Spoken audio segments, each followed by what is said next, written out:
Hello साथियों, नमस्कार। एक और नई जीएस के प्रैक्टिस सेट में आप सभी का फिर से स्वागत है।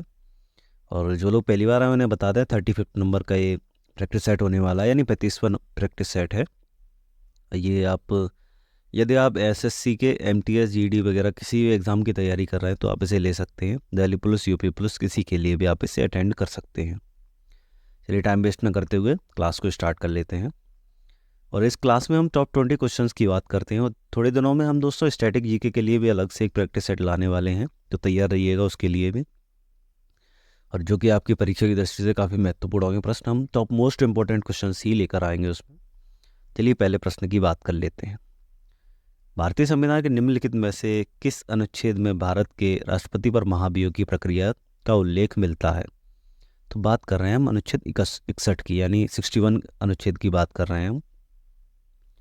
इसकी बात कर लें तो राष्ट्रपति पर महाभियोग की प्रक्रिया का प्रावधान अनुच्छेद 61 में दिया गया है। राष्ट्रपति द्वारा संविधान का अतिक्रमण किए जाने पर उसके विरुद्ध महाभियोग चलाया जाता है। राष्ट्रपति के विरुद्ध महाभियोग संसद द्वारा चलाई जाने वाली एक अर्ध न्यायिक प्रक्रिया है। और नोट की बात कर लें थोड़ा सा, तो राष्ट्रपति और महाभियोग का प्रोग्राम अमेरिका के संविधान से लिया गया है। महाभियोग का प्रस्ताव जो है संसद में किसी भी सदन में प्रस्तुत किया जा सकता है, लेकिन इस प्रस्ताव से इस सूचना राष्ट्रपति को 14 दिन पूर्व देनी होगी। ये एक की पॉइंट्स हो जाता है राष्ट्रपति के लिए, क्योंकि 14 दिन पूर्व ही बताया जाएगा, उसके बाद ही महाभियोग चलाया जा सकता है। प्रश्न नंबर 2, निम्नलिखित में से किस कारण भारत के राष्ट्रपति को महाभियोग द्वारा उसके पद से हटाया जा सकता है? नैतिक पतन हेतु, किसी आपराधिक कृत्य हेतु, संविधान का उल्लंघन करने पर, मानसिक अस्थिरता हेतु। महाभियोग दोस्तों सिर्फ एक ही कारण से चलाया जाता है, राष्ट्रपति जब संविधान का अतिक्रमण करते हैं तब चलाया जाता है। राष्ट्रपति पर महाभियोग का प्रावधान भारत के राष्ट्रपति अनुच्छेद 61 में है, जैसा कि हम पढ़ चुके हैं। संविधान का अतिक्रमण करने पर संसद को यह शक्ति प्राप्त है कि राष्ट्रपति और महाभियोग की प्रक्रिया चलाई जा सकती है। राष्ट्रपति पर महाभियोग का प्रावधान अमेरिका के संविधान से लिया गया है। राष्ट्रपति के विरुद्ध महाभियोग संसद द्वारा चलाई गई एक अर्ध न्यायिक प्रक्रिया है, जैसा कि हम सब कुछ पढ़ चुके हैं लास्ट क्वेश्चन में। प्रश्न नंबर 3, भारतीय संविधान के निम्नलिखित में से कौन सा अनुच्छेद भारतीय संविधान के भाग वी से लिया गया है, यानी भाग 5 से लिया गया है? तो 32 है, 61 यानी 62, 40 या फिर 161?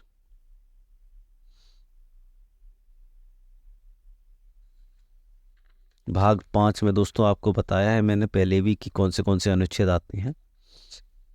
तो 62 की बात कर रहे हैं, अनुच्छेद 62 से लिया गया है इसको। आगे इसके कुछ की पॉइंट्स की बात कर लें तो भारतीय संविधान के भाग 5 संघ से संबंधित है। अनुच्छेद 5 से भाग 5 अनुच्छेद 52 से 151 तक इसमें आते हैं। अतः भारतीय संविधान के अनुच्छेद 62 को राष्ट्रपति के पद की रिक्तता को भरने के लिए कराए जाने वाले चुनाव एवं उसकी पदावधि संबंधित प्रावधान दिया गया है इसमें। दोस्तों देखिए आप, 61 में महाभियोग द्वारा हटाया जाता है और 62 में उसकी जो रिक्ति है उसे भरने के लिए भी प्रावधान दिया गया है। प्रश्न नंबर 4, भारत के संविधान के किस अनुच्छेद में यह प्रावधान है कि राष्ट्रपति या उपराष्ट्रपति के चुनाव के उत्पन्न विवाद सर्वोच्च न्यायालय द्वारा निपटाए जाएंगे? आर्टिकल 80, 60, 71 या 75? तो ये भी दोस्तों 60 माफ कीजिएगा, ये भी दिया गया है 62 में ही।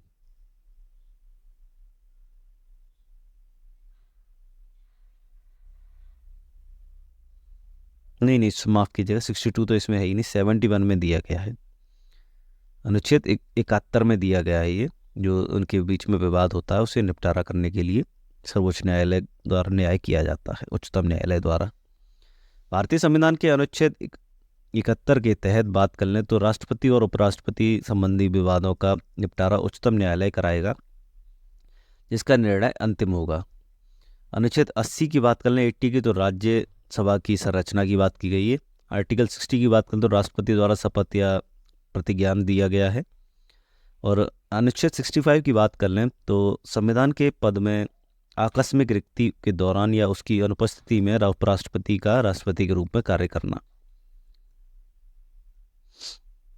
प्रश्न नंबर 5, भारतीय संविधान का कौन सा अनुच्छेद राष्ट्रपति और उपराष्ट्रपति के निर्वाचन से संबंधित है या सशक्त विषय से संबंधित है? 70, 71, 69, 80। 71 की बात कर रहे हैं हम।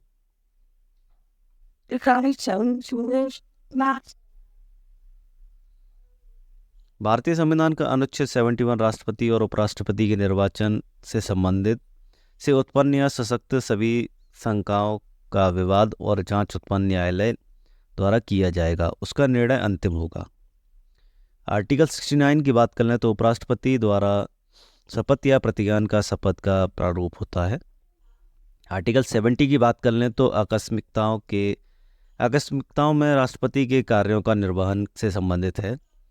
आर्टिकल 80 की बात कर लें तो राज्यसभा की संरचना के संबंधित है इसमें। क्वेश्चन नंबर 6 की बात कर लें तो क्वेश्चन नंबर 6 होने वाला है,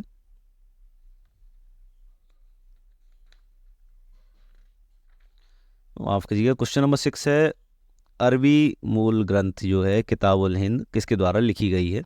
जियाउद्दीन या फिर सुल्तान महमूद, अलबरूनी या फिर इब्न बतूता। मुझे नहीं लगता इसमें किसी को भी कोई डाउट होगा क्योंकि हम लास्ट कुछ क्लासेस में बात कर चुके हैं अलबरूनी के बारे में। अलबरूनी कहाँ से आए तो दोस्तों ये भी बताइएगा क्योंकि मैंने काफ़ी क्लासेस में बताया है। अलबरूनी मूल ग्रंथ बात कर लें, अरबी मूल ग्रंथ है जो किताबुल हिंद अलबरूनी द्वारा लिखा गया है। इस पुस्तक में 11वीं शताब्दी के प्रारंभ में हिंदुओं के साहित्य, विज्ञान और धर्म की आंखों का देखा सजीव वर्णन किया गया है। उन्होंने जो देखा था उस समय 11वीं शताब्दी में, उसी का वर्णन किया है इस अपनी किताब में। प्रश्न नंबर 7, प्रसिद्ध अरबी विद्वान अलबरूनी 11वीं शताब्दी में डैश के साथ भारत आया था? अल वलीद प्रथम, महमूद गजनवी, मोहम्मद बिन कासिफ या फिर अब्दुल्ला शाह गजनी। और मैं एक बार फिर से बताना चाहूँगा, मैंने इसके बारे में पहले भी बात कर चुके हैं, पहली क्लासेस में भी बात कर चुके हैं, तो आप सभी को याद ही होगा। ऑप्शन नंबर 20 का सही है, महमूद गजनवी, इनके साथ ही भारत आए थे। अलबरूनी ने किताबुल हिंद की लिखी है, यह अरबी और फारसी विद्वान था। अलबरूनी 11वीं शताब्दी में महमूद गजनवी के समय भारत आया था और गजनवी का दरबारी था ये। शाहनामा के लेखक फिरदौसी भी गजनवी के ही शासन में रहा करते थे, अर्थात दरबारी थे इनके। महमूद गजनवी की अंतिम आक्रमण की बात कर लें तो 1127 ईस्वी में जाटों के विरुद्ध था अंतिम आक्रमण। प्रश्न नंबर 8, आला और ऊदल जिन्होंने दुश्मनों का जबरदस्त विरोध किया निम्नलिखित में से किस राजपूत राज्य से संबंधित थे? परमार वंश, चंदेल, कलचुरी या फिर गढ़वाल। तो ये थे चंदेल वंश से संबंधित थे। थोड़ी सी एक्स्ट्रा नॉइस आ रही होगी तो उसके लिए माफ़ कर दीजिएगा, थोड़ा सा तबीयत मेरी सही नहीं है आज। आला और ऊदल चंदेल राजा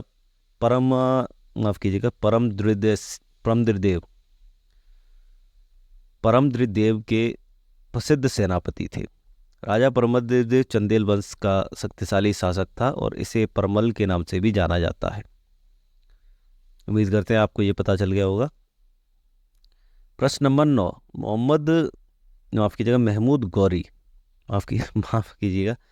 मोहम्मद गौरी का सर्वप्रथम किसने पराजित किया था? तो पृथ्वीराज चौहान, जयचंद्र, पृथ्वीराज द्वितीय, मूलराज द्वितीय। इसका आंसर तो मेरे हिसाब से बच्चों को याद होता है। तो पहली बार जो सर्वप्रथम मोहम्मद गौरी को पराजित किया था तो मूलराज द्वितीय ने पराजित किया था।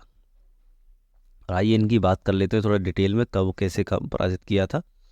मोहम्मद गौरी ने 1178 ईस्वी में गुजरात पर आक्रमण किया था और लेकिन गुजरात के जो चालुक्य शासक थे मूलराज द्वितीय ने मोहम्मद गौरी को आबू पर्वत के पास पूरी तरह पराजित किया था। अर्थात मोहम्मद गौरी ने प्रथम आक्रमण 1175 ईस्वी में मुल्तान पर किया था जिसमें वह सफल रहा था। दूसरा आक्रमण था एक्चुअल में देखा जाए तो 1175 में उसने जो आक्रमण किया था मुल्तान पर किया था उसमें वो सक्सेस रहा था, लेकिन 1178 में उसने जो दूसरा आक्रमण किया था उसमें वो पराजित हुआ था। प्रश्न नंबर 10, देवी लक्ष्मी की आकृति किस मुस्लिम शासक के सिक्के पर अंकित थी? अलाउद्दीन खिलजी, अकबर, मोहम्मद गौरी, कुतुबुद्दीन ऐबक। तो देवी लक्ष्मी की आकृति दोस्तों जिसके सिक्के पर अंकित थी तो वो था मोहम्मद गौरी, यानी ऑप्शन नंबर सी सही है। मोहम्मद गौरी के जो सिक्के चलाए थे उन्होंने कुछ, उन पर देवी लक्ष्मी की आकृति अंकित थी। प्रश्न नंबर इसके थोड़े की पॉइंट्स की बात कर लें तो मोहम्मद गौरी के सिक्के पर एक तरफ देवी लक्ष्मी और आकृति थी, दूसरी तरफ कलमा लिखा हुआ था। मोहम्मद गौरी की मृत्यु 1206 ईस्वी में हो गई थी। मोहम्मद गौरी की मृत्यु के बाद तुर्की साम्राज्य का शासन उसके 3 गुलामों यानी यल्दौज, कुबाचा और कुतुबुद्दीन ऐबक ने संभाला था। प्रश्न नंबर 11, निम्नलिखित में से कौन सा बौना ग्रह मुख्य क्षुद्र ग्रह बेल्ट से संबंधित है? Eris, Makemake, Ceres, Huma.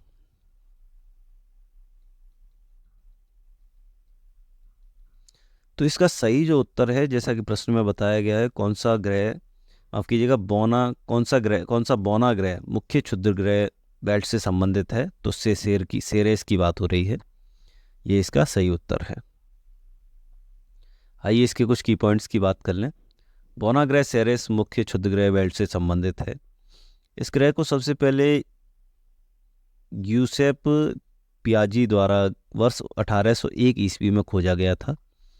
Eris बौने ग्रह की खोज वर्ष 2003 में हुई थी और मैकमैक बौने ग्रह की खोज 2005 में हुई थी तथा जो 2008 में आधिकारिक तौर पर बौने ग्रह को मान्यता मिल गई थी।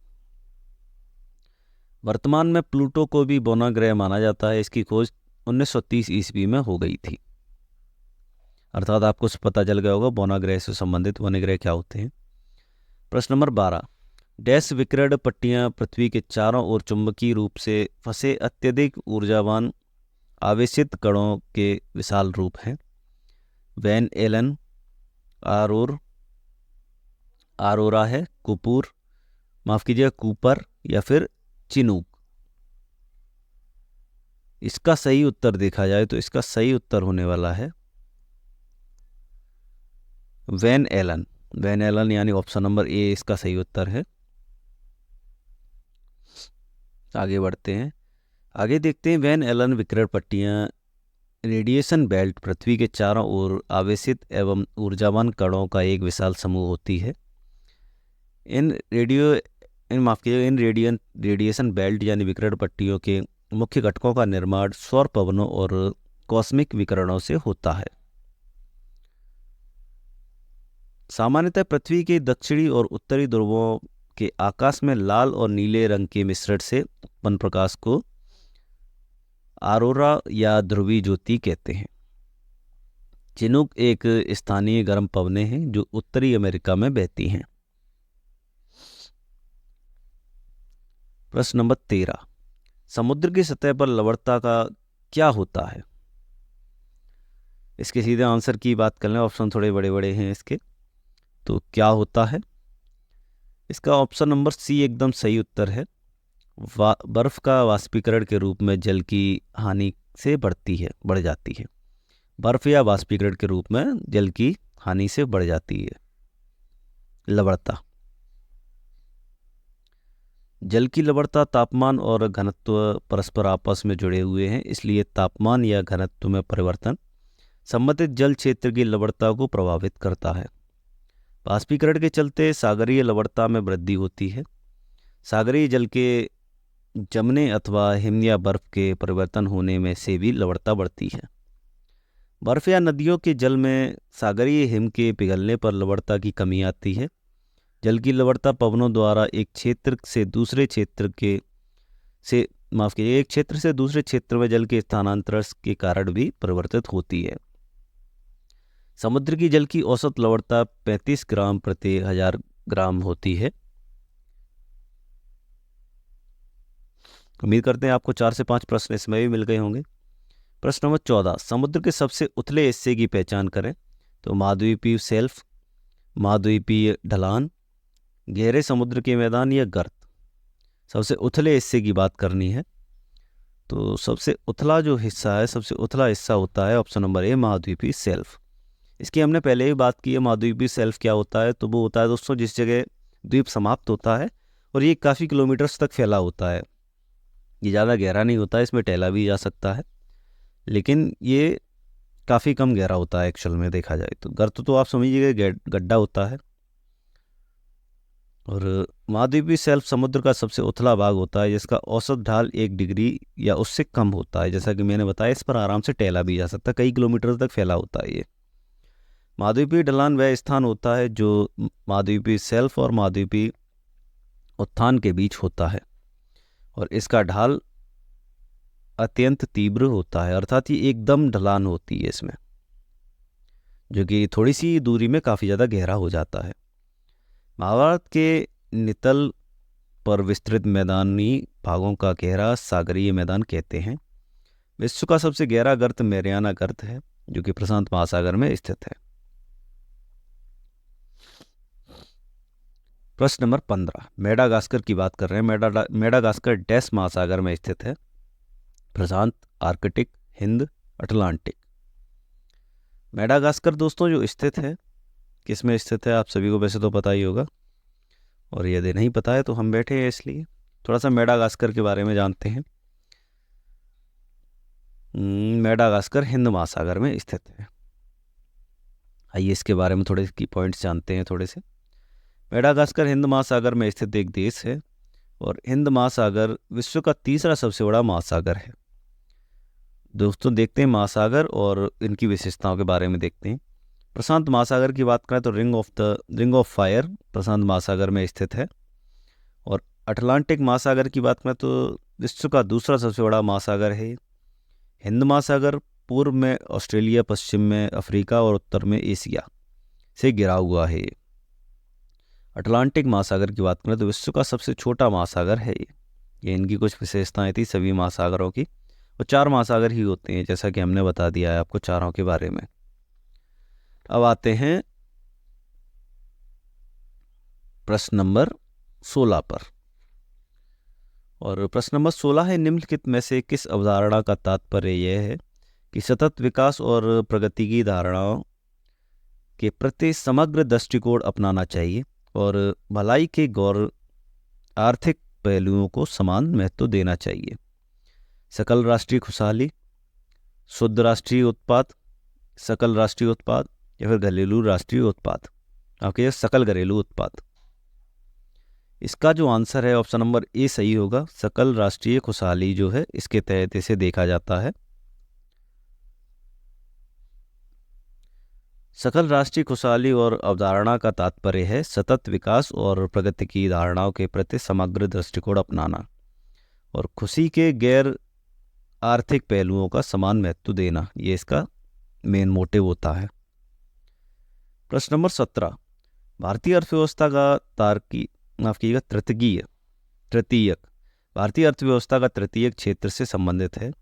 कृषि और संबंधित क्षेत्र, बिजली और कोयला, परिवहन, संचार और व्यापार सीमाएं, विनिर्माण क्षेत्र। उम्मीद करते हैं इसका आंसर आप लोग जज कर पा रहे होंगे। ऑप्शन नंबर सी इसका सही है, परिवहन, संचार और व्यापार सेवाएं। भारतीय अर्थव्यवस्था का तृतीय क्षेत्र परिवर्तन, संचार और व्यापार सेवाओं से संबंधित है। तृतीय क्षेत्र बाजार सेवा क्षेत्र और गैर बाजार सेवा क्षेत्र से बना होता है। प्राथमिक क्षेत्र अपनी आजीविका के लिए सीधे प्राकृतिक सेवाओं का उपयोग करता है, जैसे मत्स्य पालन, डेयरी, खनन, कृषि आदि। और की पॉइंट्स के बारे में जाने तो द्वितीय क्षेत्र प्राथमिक क्षेत्र की कंपनियों पर निर्भर करता है। यह बिजली आपूर्ति, गैस आदि पर संबंधित है। व्यापार, बैंकिंग की बात करें तो विज्ञापन आदि तृतीय क्षेत्र के अंतर्गत आते हैं। प्रश्न नंबर 18, व्यवसाय के संबंध में माध्यमिक गतिविधियों में डैश शामिल है? निर्माण कार्य, मत्स्य पालन, प्रशासन, खनन। निर्माण कार्य दोस्तों शामिल होते हैं। व्यवसाय से संबंधित जो होता है, व्यवसाय से संबंधित माध्यमिक गतिविधियों में निर्माण कार्य शामिल होते हैं। आगे बढ़ते हैं, प्रश्न नंबर 19 पर बढ़ते हैं। उससे पहले कुछ की पॉइंट्स देख लें। व्यवसाय के संबंध में माध्यमिक गतिविधियों का विनिर्माण, प्रसंस्करण अति बुनियादी उद्योग शामिल होते हैं। उदाहरण के लिए इस्पात, रसायन इत्यादि, ये सभी शामिल होते हैं। प्रश्न नंबर 19 की तरफ आते हैं। एक उत्पाद की बिक्री में एक अनौपेक्षिक वृद्धि का कारण बनती है। स्टॉक का अनियोजित संचय और स्टॉक का अनियोजित विसंचय, या फिर नियोजित संचय, या फिर विनियोजित विसंचय। ये प्रश्न दोस्तों आपके लिए थोड़ा सा नया होगा, इसलिए मैं आपको सही सही उत्तर बता देता हूँ। ऑप्शन नंबर 20 का सही उत्तर है स्टॉक का अनियोजित विसंचय। ये इसका एकदम सही और सटीक उत्तर है। एक उत्पाद की बिक्री में एक अनापेक्षिक वृद्धि स्टॉक में अनियोजित विसंचय का कारण बनती है, जिसमें बदलाव की योजना नियोजित या अनियोजित हो सकती है। बिक्री में वृद्धि का कारण माल के स्टॉक में अप्रत्याशित कमी को स्टॉक का अभियोजित विघटन करता है, अर्थात कहलाता है। और प्रश्न नंबर 20 की बात कर लें तो निम्नलिखित में से क्या मध्यवर्ती वस्तुओं का उद्घाटन नहीं है, उदाहरण नहीं है, अर्थात पेंट, स्टील, औषधि, हार्ड ड्राइव। और ये आज की क्लास का लास्ट प्रश्न है, तो इसमें देखते हैं औषधि इसका सही उत्तर। एक बार प्रश्न को दोबारा पढ़ते हैं। निम्नलिखित में से क्या मध्यवर्ती वस्तुओं का उदाहरण नहीं है, तो औषधि नहीं है, बाकी तीनों जो हैं वो इसके उदाहरण हैं, हार्ड ड्राइव, स्टील और पेंट। मध्यवर्ती वस्तुएं अपूर्ण वस्तुएं हैं जो आगे परिष्करण के लिए इनपुट के रूप में देती हैं, आपकी इनपुट के रूप में दी जाती हैं। इस प्रकार उत्पन्न जो श्रृंखला में मध्यवर्ती वस्तुएं कच्चे माल और औषधि तैयार माल के बीच में स्थित होती हैं। तो आज के कुछ 20 प्रश्न इसी प्रकार थे, और जो लोग अभी तक क्लास में बने हुए हैं या उनके लिए थोड़े से भी इम्पोर्टेंट रहे हैं, आपके लिए थोड़े से भी प्रश्न इम्पोर्टेंट रहे हैं, तो प्लीज़ लाइक कर दीजिएगा वीडियो को, और चैनल को सब्सक्राइब करना ना भूलें, और बेल आइकन भी प्रेस कर लीजिएगा, क्योंकि जो क्लासेस के नोटिफिकेशन है सबसे पहले आपको मिल सके। और ये सभी मोस्ट इम्पॉर्टेंट ही क्वेश्चंस हैं, तो उम्मीद करते हैं आप सभी क्लास को लाइक ही करके जाएंगे। तो आज की क्लास में इतना ही, मिलते हैं एक और नई क्लास में नए क्वेश्चंस के साथ में। धन्यवाद।